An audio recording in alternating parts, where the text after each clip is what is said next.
24 сәуір күні 1990 жылы американдық шаттлмен бірге Хаббл телескопы үлкен сапарға шыққан болатын. Бұл адамзат тарихындағы ең ұлы миссиялардың бірі болды, өйткені дәл осы Хаббл телескопы әлемнің өткен тарихын баяндап беруге аттанған еді.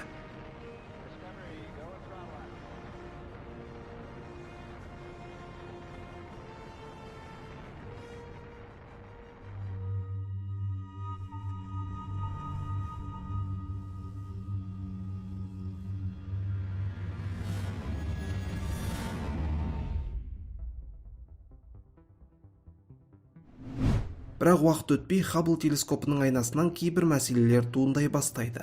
Хабблдың айнасы былай алғанда өте керемет нақтылықпен кесіп алынған болса да, кішкентай 2000 нанометр дефекттің өзі телескоптың айқын бейнелер түсіруіне кедергілер келтіретін еді.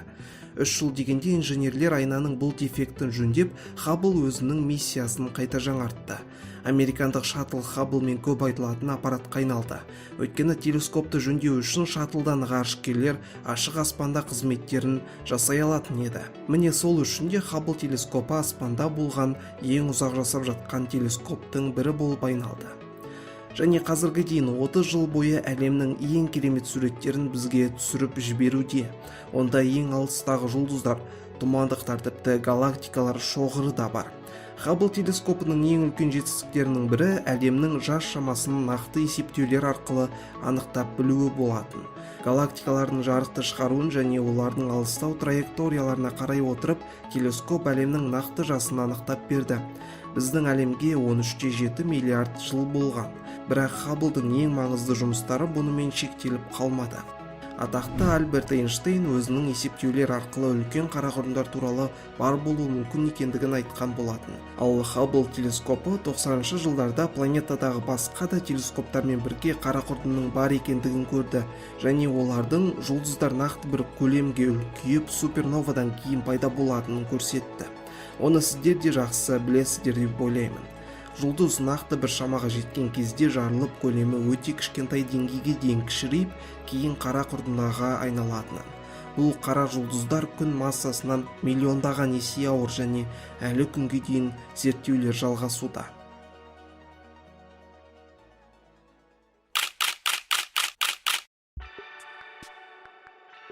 Дәл осы Хаббл телескопы негізінен алғанда ең керемет фотосуреттердің авторы, және ең маңызды суреті ол мына бір 1995 жылғы сурет деп есептеуге болады.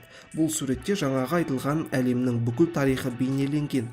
Бұл сурет Хаббл Deep Field деген атпен белгілі. Хаббл негізінен белгілі бір объекттерді фотоға түсіретін болғанмен, бұл жерде алыста жатқан, жақында жатқан галактикалардың, қара құрдымдардың және басқа да аспан объекттерінің шоғыры бейнеленген.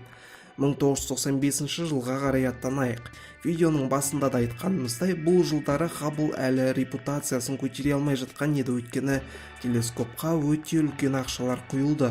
Ал телескоп болса 3 жыл бойы айнасындағы дефекттердің кесірінен бұлдыр суреттер түсіріп келді.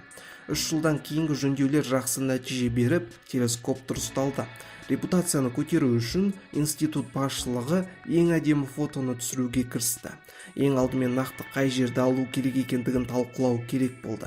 Ол жерді түсіргенде телескоптың қабылдағышына қандай да бір ультрафиолет немесе басқа да зиянды сигналдар кедергі жасамау керек болатын. Және ол жерде планетаның үстіңгі не астыңғы жарты шарда болуы керек.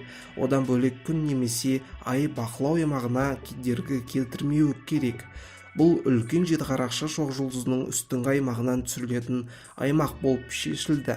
Суретті анықтап қарайтын болсаңыздар, мұнда жарық жақын қашықтықта орналасқан жұлдыздар және өте көп галактикалар бар. Мына алыс галактикалардың кейбіреуінің жас шамасы тіпті 13 миллиард жыл бұрынғы бейнелер.